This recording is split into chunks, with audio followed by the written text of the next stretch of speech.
Hey, what's up, party people? Welcome to another live episode of Honest Trailer Commentaries, coming to you from the future, but also the past compared to this movie, Demolition Man, a film that takes place 9 years? When's 2032 from now?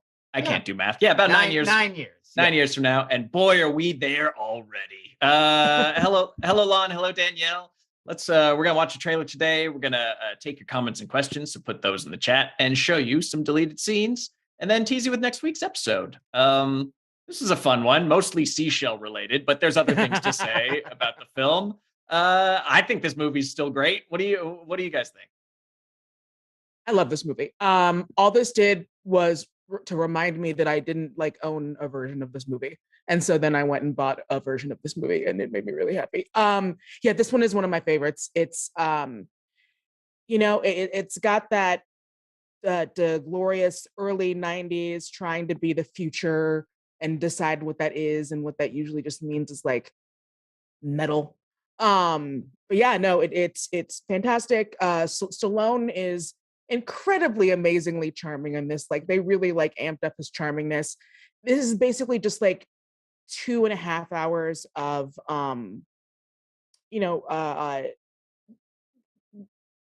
great attempts at trying to establish a catchphrase, because in every scene there's at least 5 or 6 different things that could have been the movie's catchphrase, and I know that's it feels very much on purpose. Yeah, I could just live in this movie forever. It's the perfect Danielle. It's the perfect movie for me. I enjoyed it. I still hold. Sorry, there are cats. There are cats currently attacking my legs, so I'm trying to talk while this. Aren't we all?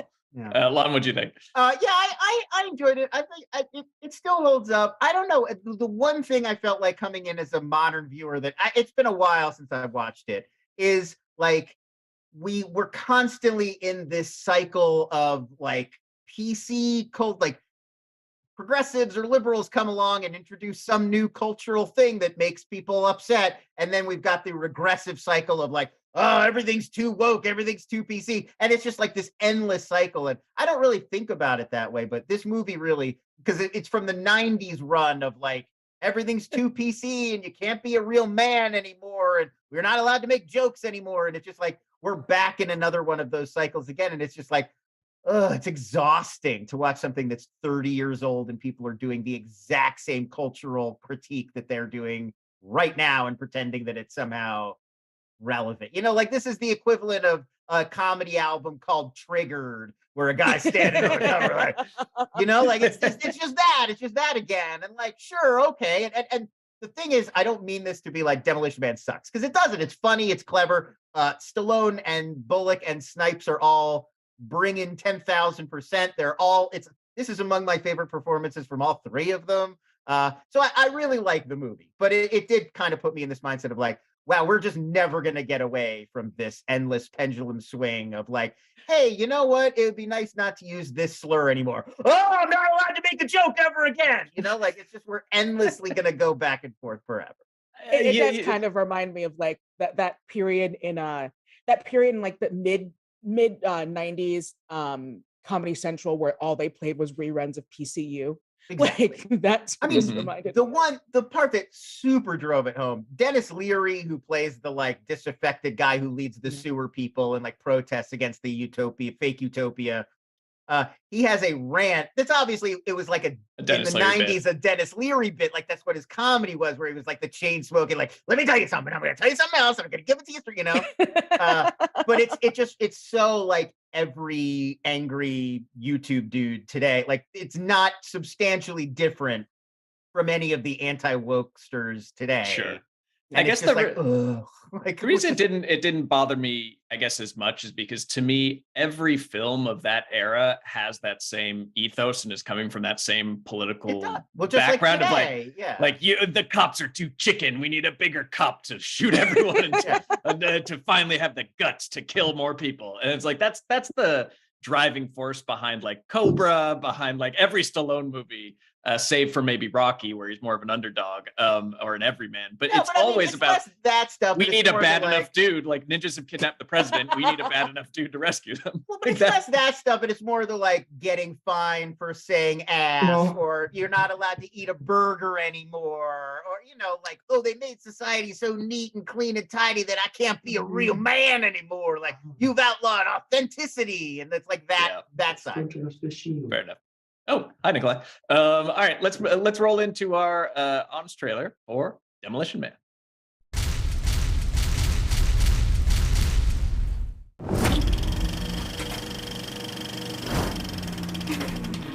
From the same writer as Heathers and Batman Returns, and the director of this and only this, because how could you top it?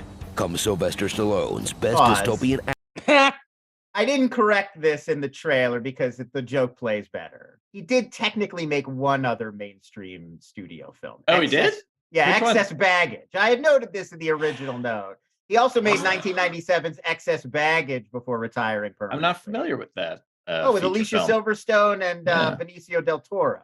Oh, yeah, what a like cast. she's like a runaway heiress or something. That's and like exactly it winds up being that he like pretends he kidnapped her so that they could get like ransom from her parents, but they fall in love. That's Radford, you just nailed that description of the plot of Excess Baggage. Nailed Exactly Excess what Baggage. Wow. But anyway, what a hot 90s cast. Yeah, he did Alicia those two, and now he's like Del Knox Toro. Harrington, the video artist.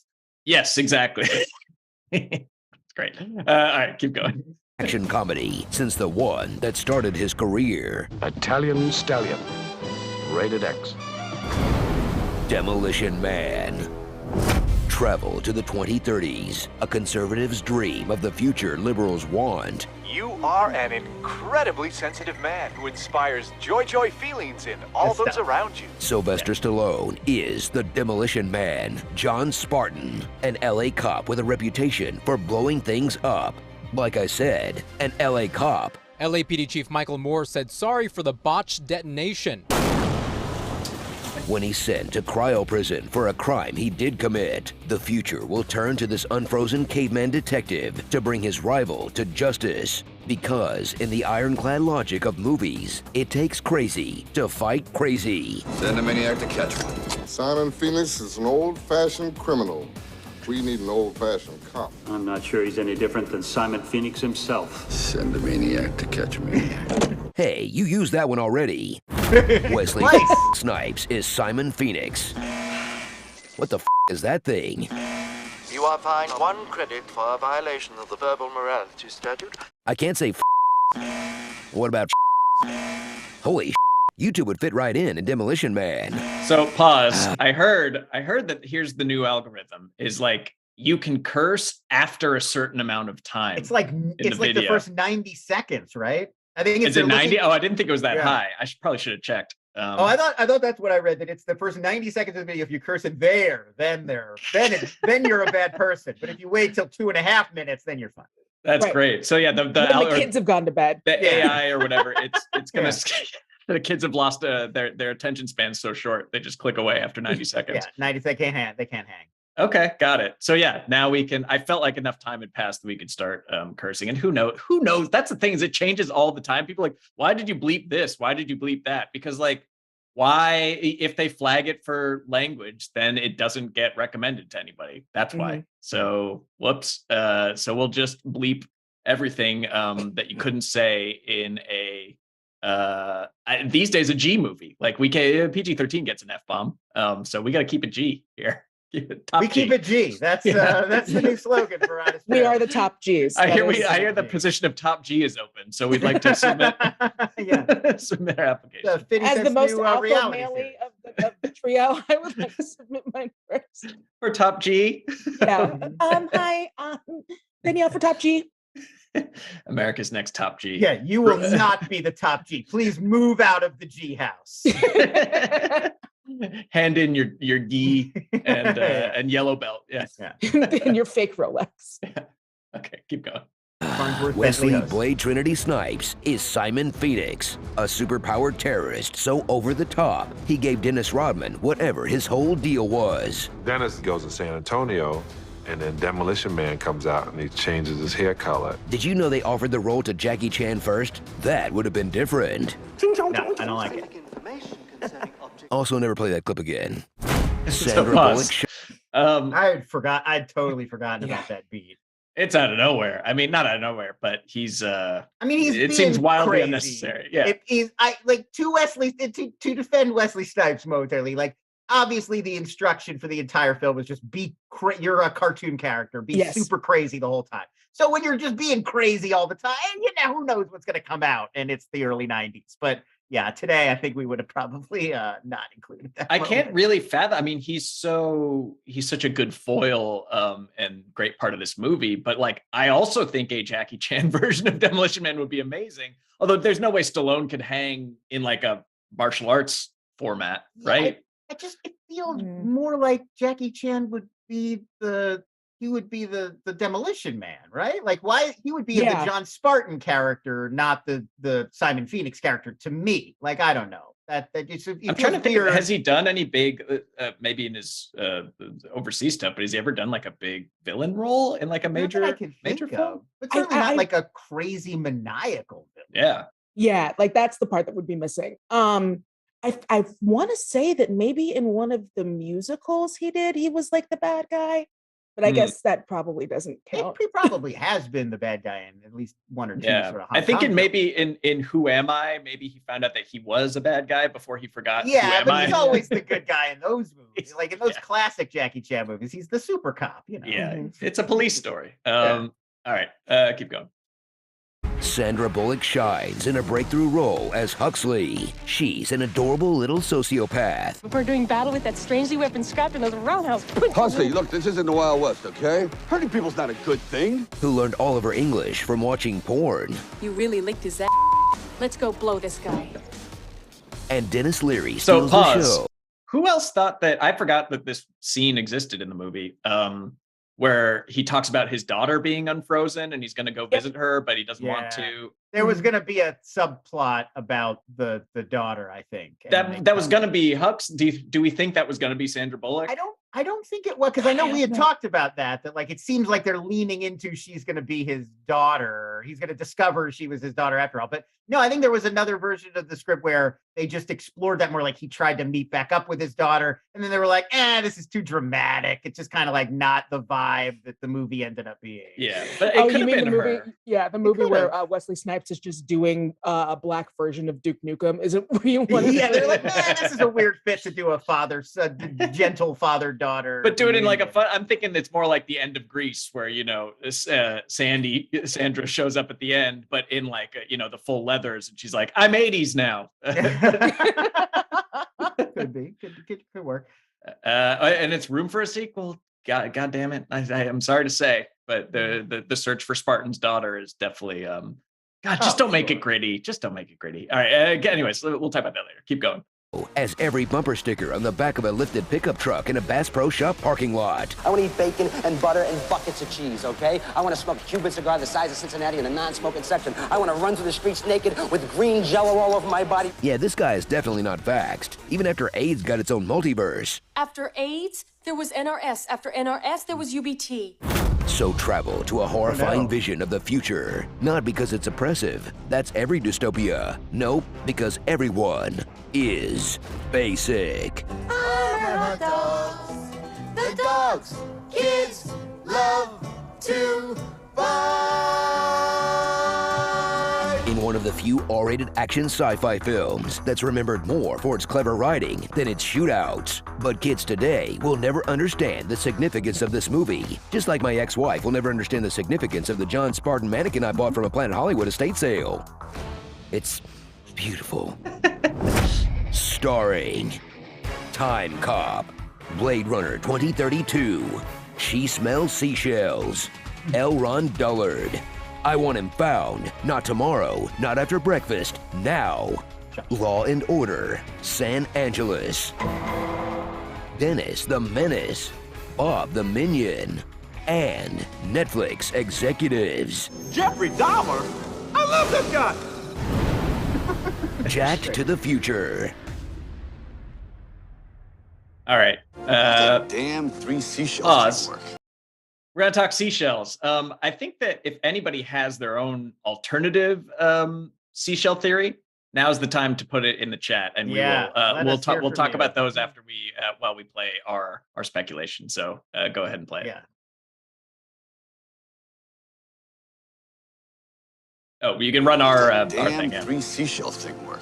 Okay, 3 seashells time. My first theory is that it's just a bidet control. Shell 1 adjusts the aim. Shell 2 for water pressure. Shell 3 for hot or cold. Theory 2 is that everyone plugs or simply scrapes their butts with the seashells and throws them down the toilet when they're full. This is supported by a 2006 interview with Stallone and does explain the presence of the chrome plunger-like device to the right of the toilet, likely for ramming the used shells down the drain. A complicating factor for these theories, however, is the presence of the scraps community in the LA sewer system. These are densely populated neighborhoods, large enough to support multiple food vendors, inside what used to be San Angela's sewer, meaning that the largest sewage and water mains of the city are no longer required for human waste. Poop doesn't appear to even make it underground in this future, leading Simon Phoenix to remark on the underground's comforting home-cooked smell. Love that smell. Reminds me of biscuits and gravy. So where does the poop of San Angeles go? Yeah. How do the 3 seashells really work? Demolition Man remains intentionally obscure on those questions, bringing me to my third, and I believe, most thematically consistent theory. Nobody knows how the 3 seashells work, in-universe or out, and they're all too ashamed and repressed to ask each other for help. Just listen to Rob Schneider's reaction here. He doesn't know how to use the 3 seashells. What a now, is that the laugh of a man who knows how the 3 seashells work? No! Does Sandra Bullock, a student of our era and way of life, give John even the most basic knowledge of how to use the toilet? No. Why? Because she doesn't know either. No one knows. They're all fumbling around in their shared secret shame. That's why they never touch each other. They all have doo-doo hands. Theory 4. Every restaurant is Taco Bell, so all they do is pee out their butthole anyway. And scene. So yeah, that I think is that pretty much covers everything we came up with. Is there anything that didn't make it in that we thought of? Could be a feasible answer. No, I'm a longtime subscriber to Pooh Fingers theory. That I'm a seashell truther. That none of them know how to use the shells. I don't think so. I don't believe it. Yeah, and no, I sent you that excerpt. It's like the screenwriter called his friend. To right. Like, I need like future, just give me future stuff. And he's like, I'm on the toilet. I don't want to talk about this right now. It's like, it was no, the great anything. It's the great screenwriter, Larry Karaszewski is the friend that he called, the guy who co-writes like all those great biopics of People versus O.J. Simpson, Ed Wood, People versus Larry Flint, Dolomite Is My Name. That screenwriter came up with the seashells inadvertently and gave the idea away to the Demolition Man writer. Right. So yeah, that's the origin story that, and he also says like nobody knows how it works, but I love seeing all the speculation. So, right. In honor of keeping that going, sorry, I was just reading through some of your responses. Let's see. So Jimmy Robertson says, I'm with theory 2, but my question is, what if you need more than 3 seashells? Well, they cover you. They cover you up. Liz, nobody uses the shells. It's just aesthetic, and everyone wipes with their hands. See, that's what I'm saying. That's exactly. Thank you. It is just an aesthetic. Because I feel like I feel like Nigel Hawthorne was like, we're going to use shells, and everybody just went along with it and never questioned. I'm really liking a warrior fella bringing this back. John Spartan cared more about the seashells than his daughter's whereabouts. Like at the end, his final question is like, now how do I wipe my ass? Not like, now where's my also, he finds out like he wakes up and they're like, he had a wife, and they're like, yeah, your wife is like long dead. She died, years ago. In the big earthquake. The big earthquake. And then like it's later on that day, the next day, that he's like starting a sexual relationship with his new partner at work, which is like several weird taboos in one. Like, shouldn't there be a little bit of a grieving process, John Spartan? Yeah, he grieved when he was on ice. Well, right, he was awake, so I guess that Daniel Salas said the seashells are controls for a poop incinerator. I didn't think about fire, but that would explain why there's no poop in the sewers. It just gets burnt to a crisp right there. Very nice. Very nice. Michael G. Munz, the seashells summon a mer person who cleans your bum. Oh, geez. And determines the intensity of the cleaning, and therefore which like mermaid that. or man appears. But that is like the scraps could like come up from the sewers and clean your ass for you. Okay, here's what I want. I want to clean your butthole. I'm going to make it nice. I'm going to make it shiny. It's going to be squeaky clean. You're not going to have to shower after this. And that's all I want is 5 cents in return.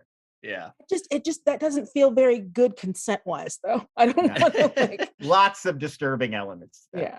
Multiforum says it's a variation on the classic shell game. It's not politically correct to prefer one form of wiping over the other, so you randomly get either bidet, toilet paper, or live kitten. So yeah, it's like kind of a game. Oh, of it's chance. like 3-card Monty. Yeah. The shells. I got it. Okay. Yeah. 3-shell Monty. All right. Yeah, I think that's everything. I just want to add, did you know that those two guys, in addition to all the great legendary biopics, also wrote the Problem Child movies? I did not realize that until just now. Anyway, that's great. Continue. Crazy Chris says the first shell's for scratching an itchy butt, the second's for getting out the poop, and the third is for the remnants. Thank you. My favorite HBO series, The Remnants. Yeah. Well, that's enough of that. And James Bond finally, it's like Harry Potter, they just magic it away. Yeah, it's movie magic, folks. That's what happens to your poop. Movie the magic of cinema. Yeah. Let's see if we have any deleted scenes. Comes Sylvester Stallone's best dystopian action comedy since the one that started his career. Italian Stallion. Rated X. Come on, the other one.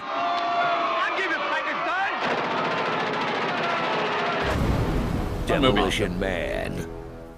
Where the woke mob tells you what you can't say, politicians tell you what you can't put in your body, and the neutered cops can't even kill people to get the job done. We're police officers.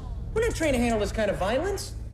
Send a maniac to catch a maniac. Hey, you used that one already. In a rare film that's in full agreement that all cops are but they mean it in the best way possible. I now understand that under certain circumstances that violence is necessary. Good. Good Starring, this is Spartan! Rambo Cop, Blade Infinity, Newer Jack City. Only 90s kids will get this. Sandra's Bollocks, President's No Job, Judas Law, The Brat Pack. I don't like sand.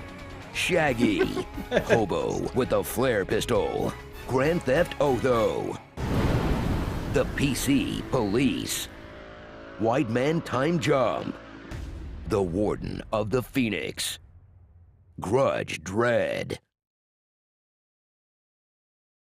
All right, sweet. There you have it. Okay, let's get into some of the non-poop related questions. Daisu, yeah, I guess we have to. Daisu Saikora asks, Demolition Man versus Judge Dredd versus RoboCop. Who's the better cop? And also, are there any other options? I guess, like, who would you prefer being pulled over by? Judge Dredd, terrible cop, murdering people left and right, just like a real corrupt system there. Not into Mega City 1's dispensing of justice at all. So I think he's out. Demolition Man and versus RoboCop. I think John Spartan's not going to really give it to me, an honest, hardworking citizen. But he might. He might. I don't know. He might kill me. I think RoboCop sort of shifts during the. He's having a little bit of a life crisis during the movie, so it depends on the beginning of RoboCop or the end of RoboCop. I think. Right. Yeah, I mean, what kick-ass movie cop would you be most okay with getting pulled over by? Like, feel okay about? Like, all right, I'm not going to die. There's none. I don't want the one that has to eat baby food. That's just a preference. I don't want to be pulled over by the one who can only handle eating baby food. Maybe Jay Leno in what's that movie with Pat Morita? Oh God! Whoa. Collision Course? Yes, No. Jay Leno. Oh my God. Yeah. I want to be pulled over by Jay Leno in Collision Course. I was gonna say Arnold Schwarzenegger as the kindergarten cop. Yeah, that'd be good. He's good. He's good with people. Yeah, he's very got people skills. Yeah. All right. What else should we talk about? I would just be like, I'm sorry, I'm driving so erratically. It could be a tumor. Jim One said, what did the movie predict the best for you? For me, it was the self-driving electric car blowing up. There is a scene where Nigel Hawthorne is having a meeting and everybody is on these like telepresence robots that like turn towards him when he speaks. And it's like, oh, Zoom. They called Zoom. They just like, this is just Zoom. We finally got there. I think something they didn't predict, which I thought was funny, is a Laserdisc. Laserdisc is sticking around in there. They dropped that. They've got and then also too. They've got mini discs also. I feel like more than one movie did this, predicting Schwarzenegger as a politician. He must have just been talking to all of his friends about his plans around then, because it happened. Well, they talked about President Schwarzenegger. I think it was coming out of the Reagan era. It was like, okay, actor becomes president. Who's the current actor who's going to be the next president? And being funny about it too, because he's not from America and he's got the accent and I love this from Luis Valenzuela. Lets us know after. Actually, that's a different one. This is sorry, Luis. James Bunt below you. Are you aware that the winner of Fast Food Wars is different by region? In Europe, it was Pizza Hut because Taco Bell wasn't much of a thing there. So the European version of Demolition Man, there's no Taco Bells in France. But they're both Yum brands. So it was one company, and then they just used whichever their local fast food chain was the most popular. That's fascinating. I'm at the Taco Bell. I'm at the Pizza Hut. I'm at the futuristic Taco Bell and Pizza Hut. The one other interesting thing that they sort of called was like commercials becoming as popular as content. Like I was thinking about that just today because we were all like, Mando 3 trailer. And like, how different is that really from a commercial? Turn that up. I want to hear the Oscar Mayer jingle. Play that again. Play that back. Play that commentary back. I think that's enough. Everything else is about poop, and we covered that pretty well. We're covered. We're covered in poop. Let's see. For next week, we're going to. It'll be a film that takes place in another situation where it can be difficult to poop, but certainly possible and welcome. But if there's someone else on this vehicle with you, you're not gonna feel comfortable relieving your bowels. It's the worst clue we've ever had. Usually it's too easy. I feel like we should give them one that it's a real thinker. And by thinker, I mean, I'll just ramble and they'll have to figure out what I mean. But next week, all will become clear. For Honest Trailer Commentaries. Thank you so much for joining us this time. Be back in studio next week. Fingers crossed. Bye-bye.